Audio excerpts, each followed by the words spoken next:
marzo de 1945. Una calle estrecha de un pueblo alemán reducido a escombros. El humo se arrastra entre los muros destrozados y el silencio solo lo rompe el rugido lejano de motores. 3 tanques Sherman avanzan en columna cerrada, confiados, casi relajados. Sus tripulaciones saben que la guerra está a punto de terminar. Los alemanes se rinden por miles cada día. El frente se desmorona como arena mojada y la resistencia organizada prácticamente ha desaparecido. El Sherman que encabeza la columna gira lentamente su torreta, revisando las ventanas vacías de los edificios destruidos. Detrás de él, los otros 2 blindados mantienen una distancia de apenas 10 metros entre sí. Es una formación demasiado apretada para una zona urbana, pero nadie espera problemas serios en este pueblo fantasma. Y entonces, desde detrás de una pared derruida, aparece algo que ninguno de los tripulantes americanos ha visto jamás. Una máquina colosal sobre el chasis de un Tiger, pero sin la torreta habitual. En su lugar, una casamata blindada masiva con un agujero circular enorme en el frente, como la boca de un cañón naval. El artillero alemán apunta con calma al primer Sherman, que se encuentra a menos de 100 metros. A esa distancia, incluso este arma grotescamente imprecisa no puede fallar. Un disparo. Un solo disparo. El cohete de 351 kilogramos impacta directamente bajo la torreta del Sherman líder. La explosión es tan brutal que la torreta sale despedida 15 metros por los aires como si fuera la tapa de una lata. 125 kilogramos de explosivo puro revientan el blindado desde dentro, lanzando fragmentos de metal al rojo vivo en todas direcciones. La onda expansiva y la metralla alcanzan al segundo Sherman, que se encuentra apenas unos metros detrás. Su blindaje no resiste. El tanque estalla en llamas cuando su munición detona en una bola de fuego que ilumina toda la calle. El tercer Sherman intenta dar marcha atrás desesperadamente, pero los fragmentos ya han perforado su compartimento del motor. El motor se para en seco. La tripulación abandona el vehículo y huye corriendo entre los escombros. Un disparo. 3 tanques destruidos. Esta máquina monstruosa se llamaba Storm Tiger, y su historia es la de un arma nacida de la desesperación, construida sobre ideas descabelladas y destinada al fracaso desde el primer día. Todo comenzó en la primavera de 1943, cuando el curso de la guerra cambió por completo para Alemania. Después de Stalingrado, después de Kursk, el Ejército Rojo avanzaba sin descanso hacia el oeste. Cada ciudad soviética liberada se había convertido previamente en una fortaleza que costaba a los alemanes miles de bajas para conquistar. La artillería convencional no servía en combate urbano. Había que arrastrar los cañones bajo el fuego enemigo. Los sirvientes morían antes de poder disparar. Las piezas se perdían en el caos de las calles destrozadas. El mando alemán necesitaba algo completamente diferente. Un vehículo blindado, móvil, capaz de destruir un edificio entero de un solo golpe junto con todos los defensores que se ocultaban dentro. Los ingenieros militares propusieron inicialmente montar un obús especial de 210 milímetros sobre el chasis del Tiger. El proyecto parecía prometedor. Los planos fueron aprobados y las fábricas comenzaron los preparativos. Pero el desarrollo del nuevo obús se atascó semana tras semana. Los constructores no conseguían resolver los problemas del retroceso de un arma tan potente, ni encontrar manera de almacenar munición suficiente dentro del vehículo, ni garantizar que la estructura resistiera la fuerza de cada disparo. Los meses pasaban, y el frente necesitaba soluciones inmediatas, no promesas para dentro de un año. Antes de continuar, escriba en los comentarios la ciudad desde la que está viendo el video para que pueda ver cuán extendida está mi historia. Y no olvide darle a me gusta y suscribirse, ya que eso me motiva mucho a crear nuevos videos. El 11 de abril de 1943, Albert Speer, ministro de Armamento del Reich, intervino personalmente.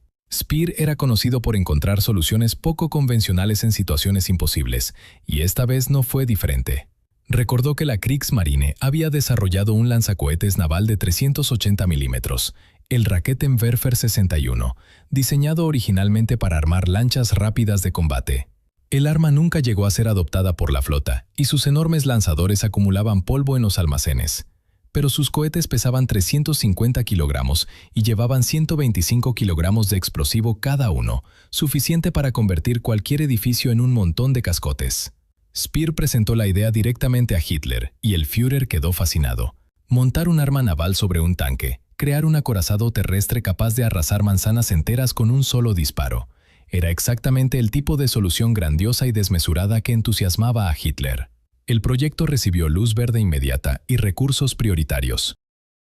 El 5 de agosto de 1943, menos de 4 meses después de aquella reunión, los ingenieros presentaron el diseño definitivo. La máquina recibió la designación oficial de Sturmpanzer VI y el nombre extraoficial que la haría tristemente famosa para siempre en la historia militar. Sin embargo, entre la aprobación del proyecto y la realización de una máquina funcional, había un abismo de problemas técnicos que nadie había previsto. Para empezar, el lanzacohetes naval Raketenwerfer 61 jamás fue concebido para disparar desde un espacio cerrado. En un barco, los gases del disparo se dispersaban al aire libre sin mayores consecuencias.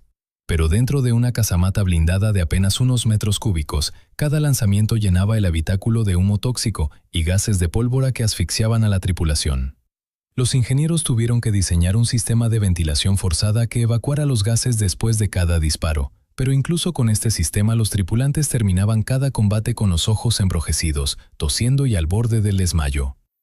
El lanzacohetes se instaló en un montaje esférico que permitía elevar el arma desde 0 hasta 85 grados en vertical, lo cual era impresionante sobre el papel. Pero en horizontal la cosa era muy distinta, apenas 10 grados de giro hacia cada lado. Esto significaba que para apuntar a cualquier objetivo que no estuviera directamente enfrente, había que girar todo el vehículo de casi 70 toneladas. Un proceso lento, ruidoso y que delataba la posición de la máquina ante cualquier observador enemigo a kilómetros de distancia. Los cohetes que alimentaban esta bestia eran una obra maestra de la ingeniería y al mismo tiempo una pesadilla logística. Cada proyectil medía casi 1,5 metros de largo, pesaba 351 kilogramos y contenía 125 kilogramos de trilita pura. La estabilización en vuelo se conseguía mediante la rotación del cohete, que giraba sobre su eje gracias a la inclinación de las toberas del motor y a unos resaltes especiales en el cuerpo del proyectil que encajaban en las estrías del tubo de lanzamiento. Al salir del arma, el cohete alcanzaba una velocidad de 300 metros por segundo, dejando tras de sí una cola de fuego y un rugido ensordecedor que se escuchaba a varios kilómetros. Un solo impacto directo bastaba para derrumbar completamente un edificio de 3 o 4 plantas, y la onda expansiva mataba a cualquier persona en un radio de 50 metros alrededor del punto de impacto. Sobre el papel, un arma devastadora. En la práctica, un desastre operativo. El mayor problema era la recarga. El Storm Tiger llevaba teóricamente 14 cohetes en su interior. 12 se almacenaban en estantes especiales a ambos lados de la casamata. Uno descansaba en la bandeja de carga y otro permanecía ya dentro del tubo de lanzamiento, listo para disparar. Pero las tripulaciones descubrieron enseguida que trabajar con 14 monstruos de 350 kilogramos dentro de aquel espacio claustrofóbico era una tortura insoportable, por lo que preferían cargar solo 13, dejando la bandeja vacía para tener algo más de espacio donde moverse. El proceso de recarga convertía cada combate en un infierno particular. 5 hombres encerrados en un habitáculo lleno de humo, calor y el estruendo de las explosiones exteriores debían sacar un cohete del estante, arrastrarlo hasta la bandeja de carga, levantarlo, alinearlo con el tubo y empujarlo hasta el fondo del alma. Todo esto con un proyectil que pesaba más que 3 hombres juntos. Cada recarga duraba entre 5 y 10 minutos, dependiendo de la experiencia del equipo y de la situación de combate. 10 minutos en los que el Storm Tiger se convertía en un blanco inmóvil de 70 toneladas, incapaz de responder al fuego enemigo. El 20 de octubre de 1943, la empresa Alket presentó el primer prototipo ante los representantes militares. La máquina impresionaba por su tamaño bruto, con aquella casamata gigantesca dominando el casco del Tiger y el enorme orificio circular del lanzacohetes en el frontal. Pero las pruebas de tiro revelaron lo que muchos ya temían. La precisión era espantosa. Los cohetes se desviaban decenas de metros de su objetivo, volando hacia donde les daba la gana en lugar de hacia donde apuntaba el artillero. Las comisiones militares examinaron el prototipo con dureza, tomaron notas detalladas y devolvieron la máquina a los ingenieros con una larga lista de correcciones obligatorias. La casamata del prototipo estaba fabricada con acero común sin tratamiento balístico, lo cual la hacía vulnerable a casi cualquier arma antitanque.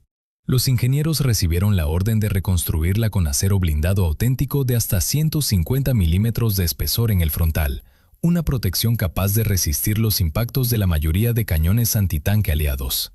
Pero surgió un dilema que complicó todo el programa de producción. La fabricación en serie exigía chasis de Tiger nuevos, y el plan original contemplaba producir 10 Sturm Tiger al mes. Esto habría reducido drásticamente la producción de Tigers convencionales, que eran desesperadamente necesarios en todos los frentes. La solución fue ingeniosa en teoría, pero limitada en la práctica. Utilizar únicamente los Tigers que regresaban del frente gravemente dañados para su reparación general. Vehículos con torretas destrozadas, transmisiones rotas y cascos perforados que de todos modos necesitaban ser reconstruidos casi desde cero. Sin embargo, a medida que la guerra empeoraba para Alemania, cada vez menos tanques dañados llegaban a las fábricas. Las retiradas eran tan rápidas que los vehículos averiados se volaban con cargas explosivas para que no cayeran en manos del enemigo, en lugar de evacuarlos a retaguardia para repararlos. El resultado fue devastador para el programa. En lugar de las 10 unidades mensuales previstas, la producción total entre octubre de 1943 y diciembre de 1944 alcanzó apenas 18 máquinas. 18 en más de un año. Una cifra ridícula que condenaba al Sturm Tiger a ser irrelevante antes incluso de entrar en combate. El 1 de agosto de 1944, Varsovia estalló en llamas. El Estado clandestino polaco decidió que había llegado el momento de liberar su capital antes de que lo hiciera el Ejército Rojo, que ya se encontraba en la orilla opuesta del Vístula. Miles de combatientes del Ejército Nacional Polaco tomaron barrios enteros, levantaron barricadas en cada intersección y convirtieron los edificios de piedra en fortalezas improvisadas. La guarnición alemana quedó atrapada en un laberinto mortal donde cada calle era una emboscada y cada ventana escondía a un francotirador. La artillería convencional bombardeaba manzanas completas sin conseguir resultados decisivos, porque los escombros que generaba solo creaban nuevas posiciones defensivas para los insurgentes. La aviación arrasaba barrios desde el aire, pero los defensores simplemente se trasladaban a los sótanos y túneles que conectaban los edificios bajo tierra. El mando alemán buscaba desesperadamente algo que pudiera romper aquella resistencia casa por casa, y alguien recordó que existía un prototipo recién ensamblado de una máquina diseñada exactamente para ese tipo de combate. El 12 de agosto, el prototipo del Sturm Tiger fue cargado en una plataforma ferroviaria, junto con las únicas 12 cohetes que habían sido fabricadas hasta ese momento. 12 proyectiles para una batalla que podía durar semanas. La máquina ni siquiera llevaba su casamata blindada definitiva, sino una estructura provisional de acero común que cualquier cañón antitanque habría perforado sin esfuerzo. Pero la situación era tan grave que nadie se detuvo a considerar estos detalles. Al día siguiente, 13 de agosto, el vehículo llegó a Varsovia y fue enviado directamente a los sectores de Starówka y Powiśle, donde la resistencia polaca era más feroz. La tripulación recibió órdenes claras de destruir sistemáticamente los edificios ocupados por los insurgentes, convirtiendo sus refugios en tumbas de piedra y ladrillo. El 19 de agosto, el Sturm Tiger disparó por primera vez contra un objetivo real de combate.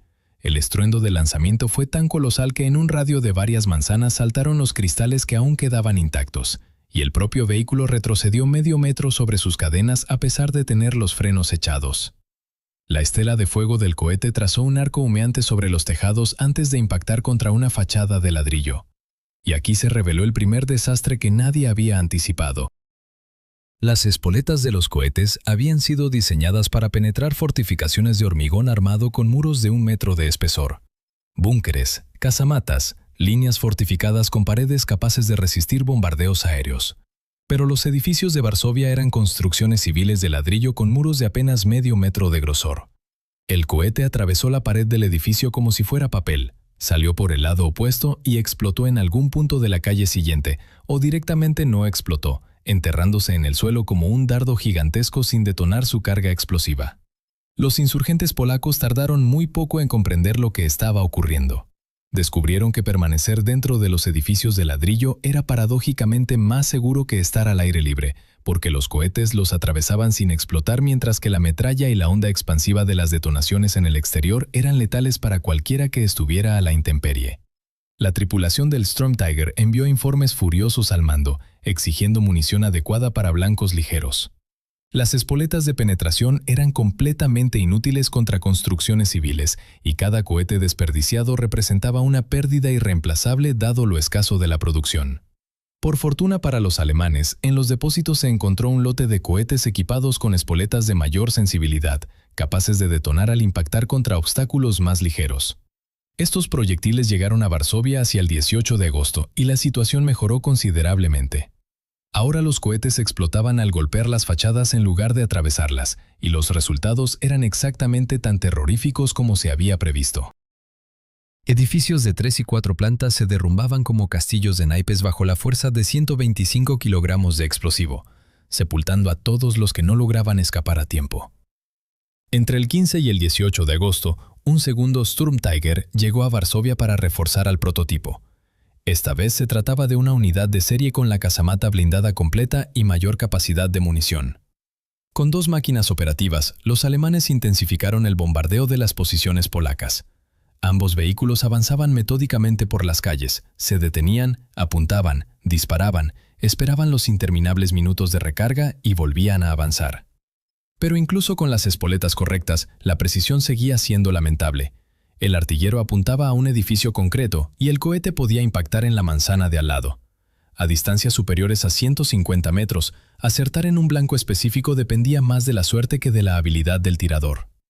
Los 2 Sturmtiger operaron en Varsovia hasta el 28 de agosto, cuando agotaron completamente sus reservas de cohetes. Este fue el único episodio de toda la guerra en el que estas máquinas cumplieron la misión para la que habían sido concebidas, la destrucción de posiciones urbanas fortificadas.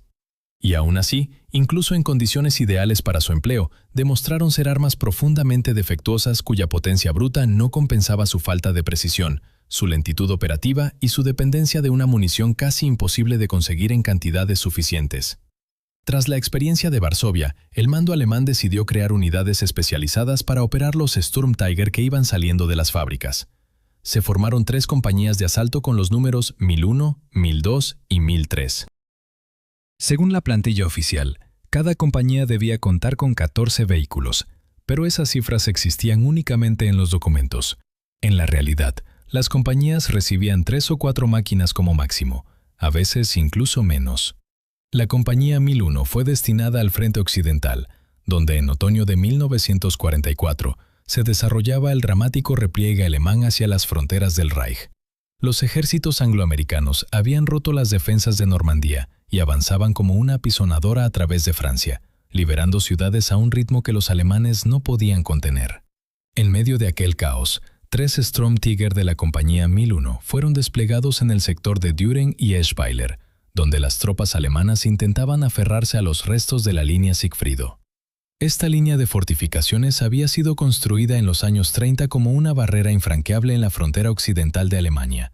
Búnkeres de hormigón, fosos antitanque, campos de minas y kilómetros de alambre de espino formaban un cinturón defensivo imponente. Pero años de abandono habían deteriorado gravemente las posiciones. Las aspilleras estaban cubiertas de maleza, los fosos se habían derrumbado y muchos búnkeres llevaban una década sin mantenimiento. Los alemanes intentaban reacondicionar estas posiciones a toda prisa, mientras los americanos presionaban sin descanso. Y aquí se produjo una de las paradojas más absurdas de toda la guerra. Los americanos capturaban búnkeres alemanes, apreciaban su solidez y los convertían en puntos de apoyo de su propia línea. Entonces los Sturmtiger recibían la orden de destruir las mismas fortificaciones que Alemania había construido para su propia defensa. El arma diseñada para conquistar ciudades enemigas terminaba demoliendo las defensas de su propio país. Cuando un Sturmtiger conseguía acercarse a 200 o 300 metros de un búnker capturado y acertaba el disparo, el resultado era espectacular. Toneladas de hormigón armado volaban por los aires y la posición dejaba de existir. Pero esos éxitos puntuales eran la excepción. La mayor parte del tiempo, las tripulaciones se enfrentaban a columnas blindadas americanas en campo abierto, y ahí es donde la inutilidad del Sturmtiger como arma de combate quedaba al descubierto de forma humillante.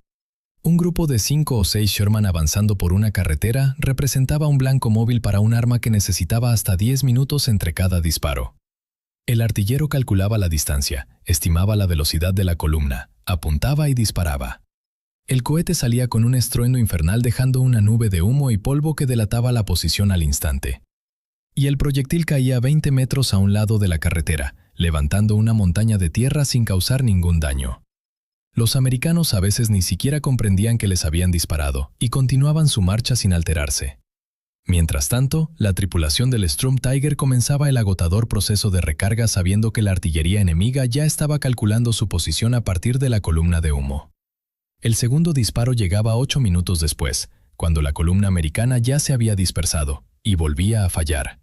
Para entonces, los obuses estadounidenses empezaban a caer alrededor del vehículo, obligando a la tripulación a retirarse a toda prisa sin haber conseguido absolutamente nada salvo desperdiciar 2 cohetes irreemplazables y revelar su posición.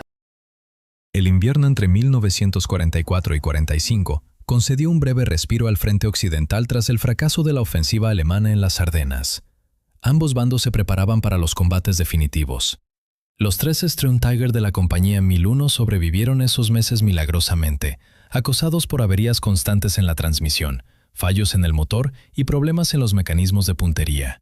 Los mecánicos realizaban prodigios para mantener las máquinas operativas, buscando repuestos donde no los había, desmontando piezas de Tigers destruidos para reutilizarlas.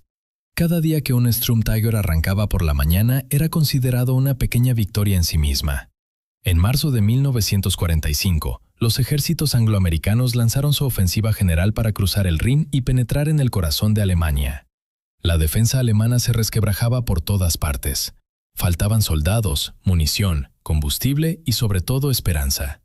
Cada jornada traía noticias de nuevas brechas en el frente, guarniciones rodeadas y ciudades que se rendían sin combatir. Los 3 Storm Tiger supervivientes de la compañía 1001 retrocedían junto con sus unidades, disparando sus escasos cohetes de vez en cuando contra las fuerzas que los perseguían. Las tripulaciones sabían perfectamente que la guerra estaba perdida, pero seguían luchando porque no tenían a dónde ir. Detrás de ellos quedaban sus hogares, sus familias, un país que se desintegraba bajo los golpes simultáneos del este y del oeste. Cuando las tropas alemanas fueron empujadas más allá del Rin, la retirada a través del Gran Río se convirtió en una catástrofe. Los puentes volaban uno tras otro. Las pasarelas de pontones eran destrozadas por la aviación y la artillería aliada, y miles de soldados perecían en las aguas heladas intentando cruzar con medios improvisados. Los 3 Storm Tiger lograron atravesar el río de noche, cargados en barcazas mientras la aviación americana no volaba. Una vez en la orilla oriental, su misión cambió por completo. Ya no se trataba de atacar ni de destruir fortificaciones, sino simplemente de frenar al enemigo para dar tiempo a la infantería a replegarse hacia nuevas posiciones. Pero los americanos acumulaban fuerzas a un ritmo imparable, y a finales de marzo cruzaron el Rin en varios puntos simultáneamente. La defensa alemana se derrumbó en cuestión de días y comenzó la última retirada, esta vez por suelo alemán sin ninguna línea defensiva donde apoyarse. Los Storm Tiger marchaban en retaguardia, cubriendo la huida. Pero el suministro de cohetes se había convertido en un problema irresoluble. Las fábricas especializadas que producían los proyectiles de 380 milímetros habían sido destruidas por los bombardeos aliados o se encontraban en territorio ya ocupado por el enemigo. Los depósitos de munición quedaron cortados por el avance de las tropas aliadas. Las tripulaciones mendigaban proyectiles a los servicios de retaguardia, registraban almacenes abandonados y en el mejor de los casos encontraban 2 o 3 cohetes sueltos. Cada máquina había entrado en combate con 13 proyectiles a plena carga, pero ahora disparaban sus últimas reservas sabiendo que no habría reemplazo. El 28 de febrero ocurrió lo inevitable. Uno de los Storm Tiger se detuvo en medio de una carretera con la transmisión completamente destrozada. El mecánico examinó los daños y confirmó que la reparación era imposible en el campo. Se necesitaba una evacuación a fábrica y varios días de trabajo especializado, un lujo impensable cuando los tanques americanos se encontraban a pocos kilómetros. La tripulación intentó arrancar el motor para al menos apartar la máquina de la carretera, pero fue inútil. Tuvieron que abandonar el Storm Tiger exactamente donde se había parado. Los americanos lo encontraron horas después y lo enviaron a los Estados Unidos para su estudio detallado. Era el primer Storm Tiger capturado intacto. Abril trajo la agonía final. El combustible prácticamente había desaparecido. Cada litro de gasolina valía su peso en oro, y aquellas máquinas de casi 70 toneladas consumían cantidades obscenas para recorrer distancias mínimas. Los cohetes se habían agotado por completo a principios de mes, convirtiendo a los Storm Tiger en simples cajas blindadas sobre cadenas, incapaces de disparar ni un solo tiro. El 10 de abril de 1945, los comandantes de las 2 máquinas restantes tomaron la decisión final. Sin combustible, sin munición y con el frente totalmente hundido, continuar carecía de sentido. Las tripulaciones colocaron cargas explosivas en los compartimentos de combate de sus vehículos, tiraron de las anillas y corrieron a ponerse a cubierto. 2 explosiones sordas y los últimos Storm Tiger de la compañía 1001 dejaron de existir, convertidos en chatarra retorcida. Los zapadores americanos los descubrieron pocas horas después, destruidos a conciencia por sus propios hombres. De las 18 unidades fabricadas, apenas la mitad llegó a disparar en combate real, y casi ninguna cumplió la misión para la que fue diseñada. La inmensa mayoría terminó abandonada en cunetas por averías mecánicas o volada por sus tripulaciones al quedarse sin combustible ni munición. Un arma concebida en la desesperación, nacida demasiado tarde, producida en cantidades irrisorias y derrotada por sus propios defectos antes de que el enemigo tuviera que molestarse en destruirla. Si os ha gustado esta historia sobre el monstruo más inútil de Hitler, dejad un comentario contándonos qué otra máquina de guerra os gustaría conocer. Dale al botón de me gusta para que este video llegue a más personas y suscríbete al canal para no perderte las próximas historias sobre las armas más absurdas y fascinantes de la Segunda Guerra Mundial.